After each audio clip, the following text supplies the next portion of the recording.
Halo semuanya, konten premium terbaru dari Develop sudah rilis di link.id dan juga di Develop Academy. Temanya tentang website perpustakaan digital. Setelah kamu membeli konten premium ini, kamu bisa mendapatkan full source code-nya, file desain, dan juga dokumentasinya. Perbedaan antara pembelian dari link.id dengan Develop Academy adalah untuk lewat link ID hanya bisa mendownload website perpustakaan digital saja yang satuan. Sedangkan jika melalui Develop Academy, kamu bisa mendownload seluruh file di bagian konten premium ini. Jadi itu perbedaan antara Develop Academy dengan link.id.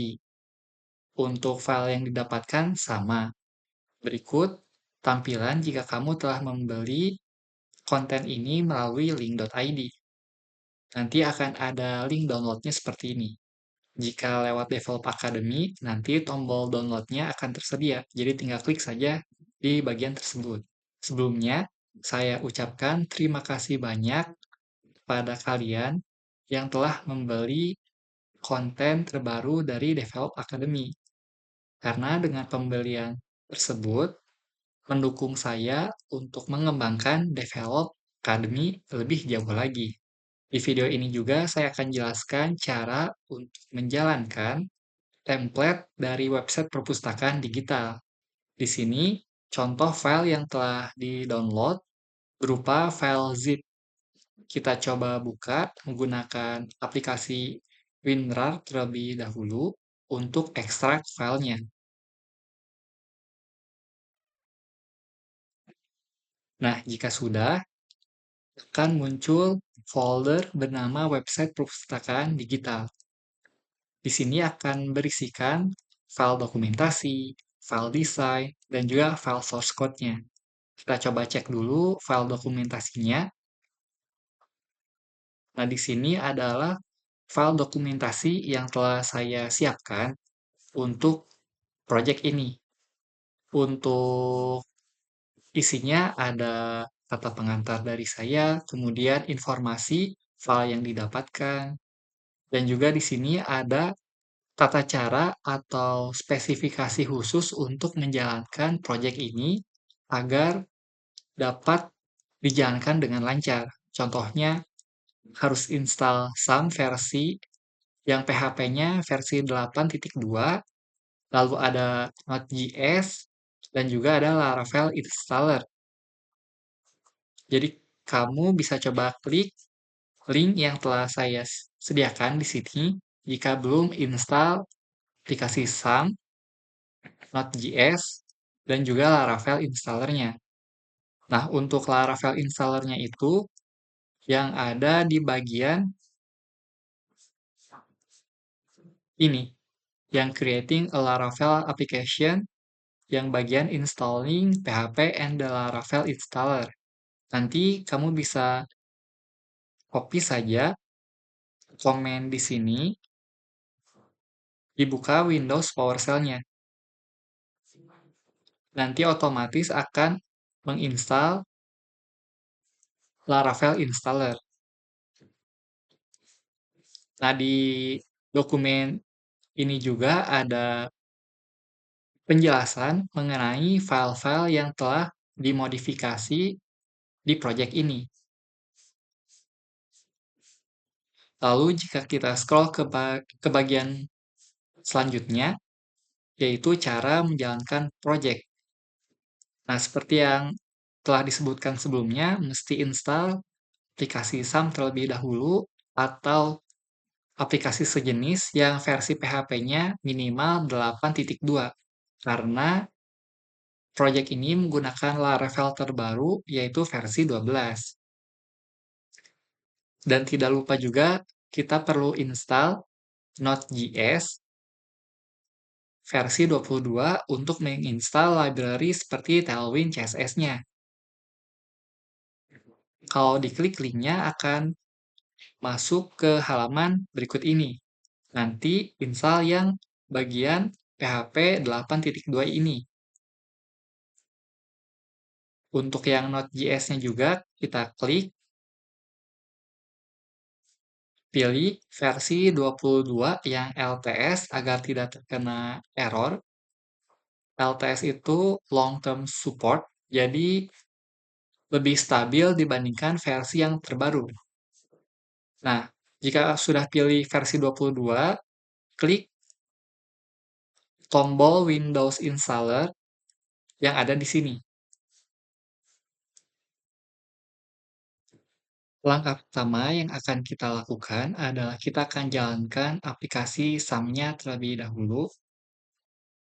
Nah, di sini tampilan aplikasi SAM-nya, pastikan service Apache dan MySQL dijalankan dengan indikator berwarna hijau seperti ini.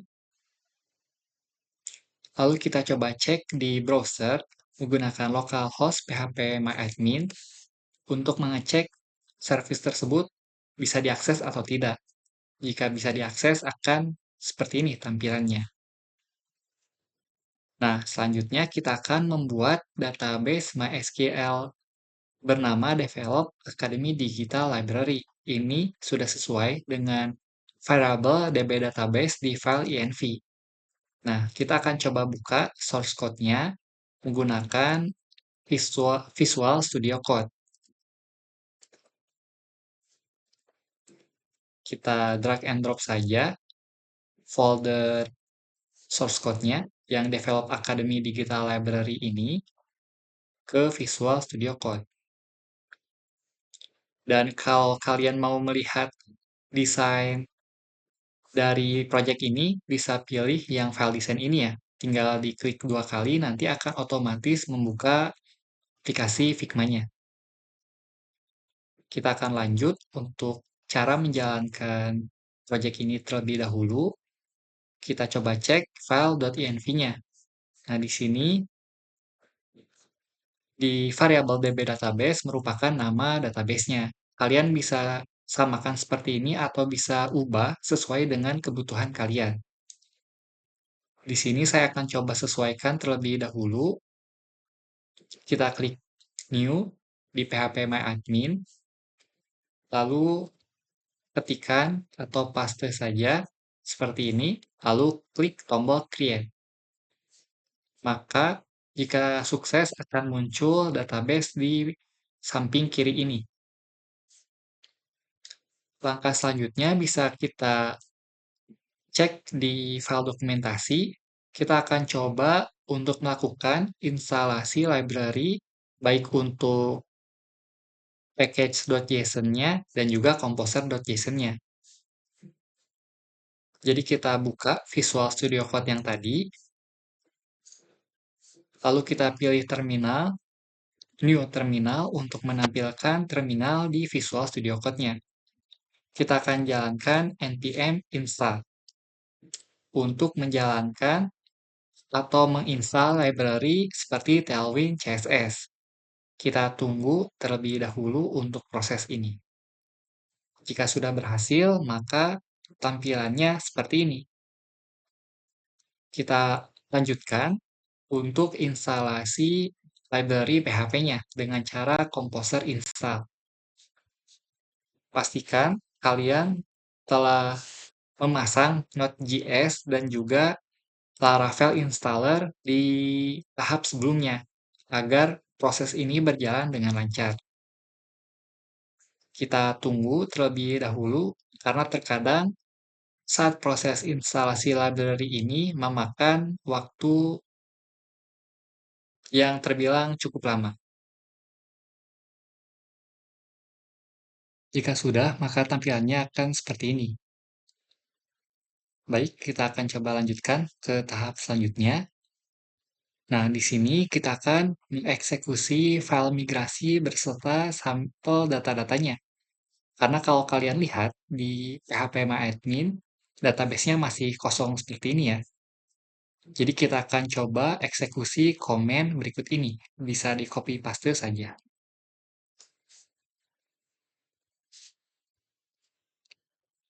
Kita tunggu untuk prosesnya.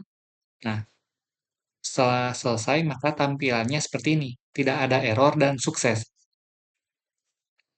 Jika kalian terjadi error di proses ini, coba pastikan variabel yang ada di file.env ini. Pastikan nama database-nya sesuai, username database-nya sesuai, dan password-nya juga sesuai. Di sini saya menggunakan default username dan password, karena biasanya username-nya root dan password-nya kosong. Kita coba cek di phpMyAdmin-nya, kita coba refresh di sini. Nah, maka tabel-tabelnya sudah ada di database MySQL, dan kalau kita coba klik table books-nya, sudah ada sampel data seperti ini. Di sini ada sampel gambar dan sampel filenya. Kalian bisa coba cek file dan gambar tersebut di storage, app, public. Nah, di bagian sini merupakan sampel yang telah saya siapkan untuk project ini.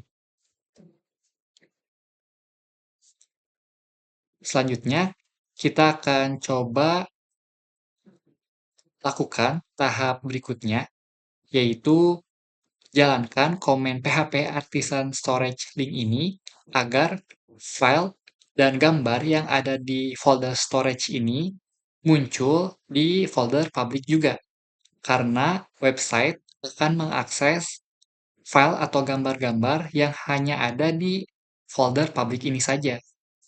Nah, kita coba jalankan untuk komennya PHP Artisan Storage link seperti ini jika sukses.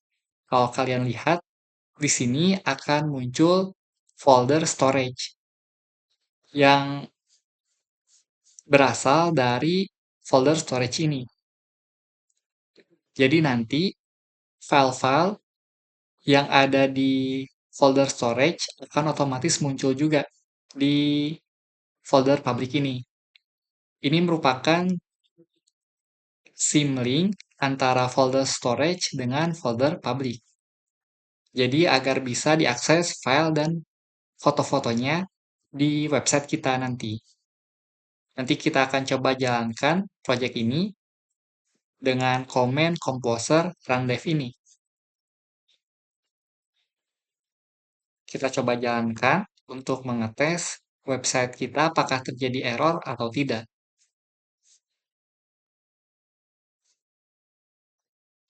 Kita akan buka di browser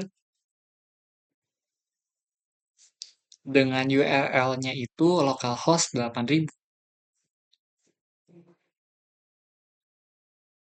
Nah, jika muncul seperti ini, maka website berhasil dijalankan. Ini merupakan tampilan halaman beranda atau home-nya. Di sini ada hero section, kemudian ada list buku yang berasal dari file migrasi yang telah kita eksekusi sebelumnya. Nah, di list buku ini diurutkan berdasarkan yang paling terpopuler, yang artinya berdasarkan total views yang paling banyak. Kalau kalian lihat di bagian table books di phpMyAdmin, total views-nya masih kosong semua karena masih data awal, belum kita set apa-apa. Nah, untuk mengecek apakah total views-nya berubah, kita klik salah satu buku. Oh ya, di sini hanya muncul 5 buku saja karena hanya buku yang statusnya proof yang ditampilkan di website kita. Jadi jika statusnya bukan approve, tidak akan muncul di sini. Kalau kita klik, maka akan otomatis berubah views-nya menjadi 1, yang asalnya kosong. Kita coba validasi di phpMyAdmin-nya, kita klik tombol refresh. Nah, di sini total views-nya berubah menjadi 1. Kalau kita coba kita refresh lagi, maka akan tetap menjadi 1 karena ada penjagaan menggunakan session bahwa total views ini hanya akan berubah setiap 30 menit jika user mengakses halaman yang sama. Jadi kalau kita refresh terus-menerus, tidak akan berubah, kecuali 30 menit setelahnya. Kita kembali ke halaman home, lalu untuk halaman buku, seperti ini tampilannya, kita bisa search di sini dan juga menggunakan kategori-kategori yang tersedia. Kita coba kategorinya, maka akan muncul buku yang kategorinya sesuai. Jika di reset, maka akan menampilkan semua buku lagi. Untuk detail bukunya, kalau kita cek, ada judul, kemudian ada tanggal buku ini di-approve, lalu ada nama penulis, dan ada total views-nya. Lalu kita juga bisa membaca secara online. Kalau kita klik, maka akan muncul error seperti ini yang sudah sesuai. Karena ada pengecekan bahwa yang bisa membaca buku hanyalah user yang telah login. Kalau kita ke halaman kategori, maka akan muncul seperti ini. List kategori beserta judul-judulnya. Kalau kita coba klik salah satu, maka akan masuk ke halaman list buku dengan kategori yang langsung terpilih. Kemudian, kita coba untuk login menggunakan data yang telah kita siapkan. Nah, untuk mengeceknya, kita bisa coba buka file database, kemudian seeders, lalu pilih yang user seeder.php ini. Ini merupakan data user yang bisa kalian gunakan untuk login. Di sini saya akan coba login sebagai admin dengan passwordnya yang ada di sini.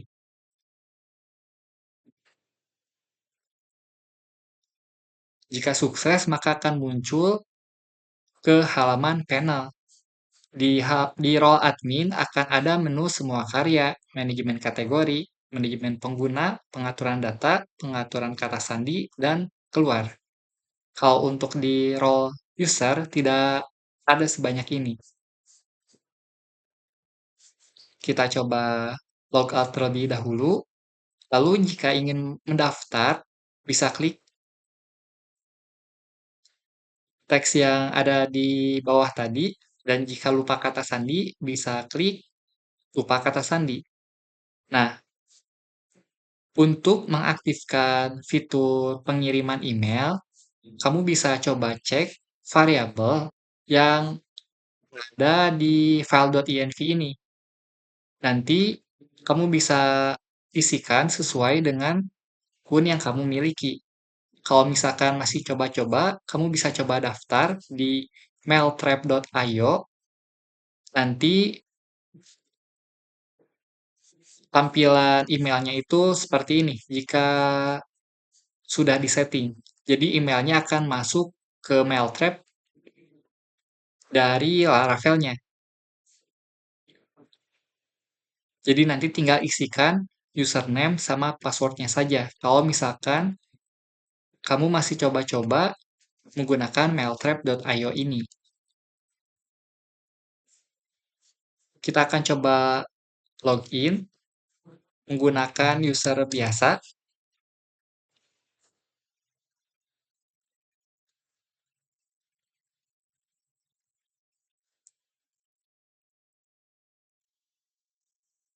Lalu kita coba baca buku kembali untuk mengetes apakah ada error ketika kita coba baca buku secara online. Kita klik, maka tampilannya seperti ini. Kita bisa membaca buku secara online. Di sini ada sampel PDF yang telah saya siapkan juga.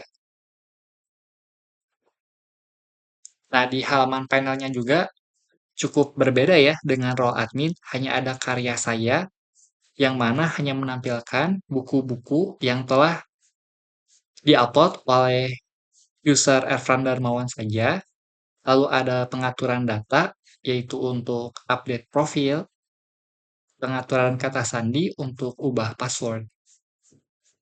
Nah, kita coba klik tombol tambah data.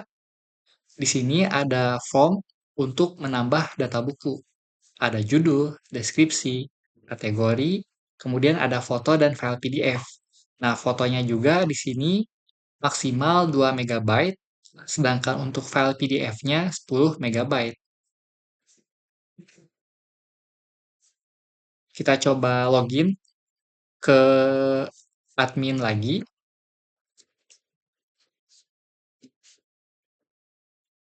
Nah, di admin ini menampilkan semua data buku dan ada tombol reviewnya juga. Kita akan coba cek tombol review yang ada di sini.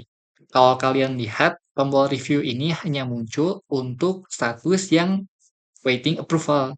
Jadi kalau yang rejected atau yang sudah di-approve, tidak akan muncul tombol review. Dan di sini juga kalau kalian lihat, untuk status approve, tidak ada tombol edit data lagi. Jadi sudah final. Sedangkan yang masih waiting approval atau yang rejected, bisa diedit lagi data bukunya. Contoh di sini saya akan coba approve untuk yang judul buku 11 ini. Kita pastikan dulu tidak ada judul buku 11 di sini. Kita coba review untuk judul buku 11. Nah, di sini adalah form untuk approval-nya. Ada judul, kemudian ada URL-nya, deskripsi, kategori, foto, dan file PDF-nya. Kita bisa klik untuk melihat file PDF-nya sebelum melakukan approval. Jika sudah oke, sudah cocok, maka kita bisa pilih setuju atau tolak.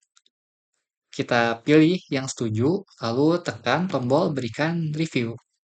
Jika sukses, maka akan muncul pesan approval berhasil dikirim.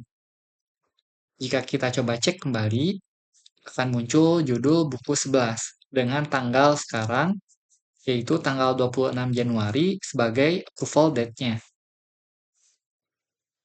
Kalau kita klik, maka dia akan muncul total views-nya 1.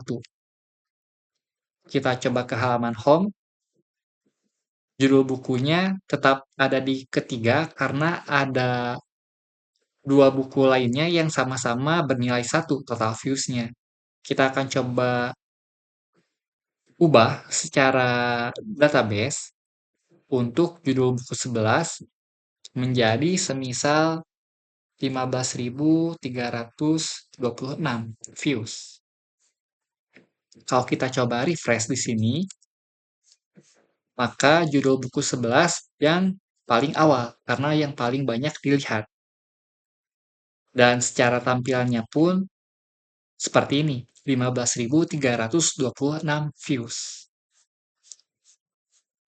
Nah, inilah langkah-langkah untuk menjalankan proyek website perpustakaan digital. Kalau kamu mengalami kendala atau kesulitan dalam menjalankan proyek ini, kamu bisa chat di kolom komentar YouTube ataupun sosial media saya yang lain, ataupun via email dan Discord. Terima kasih dan semoga bermanfaat.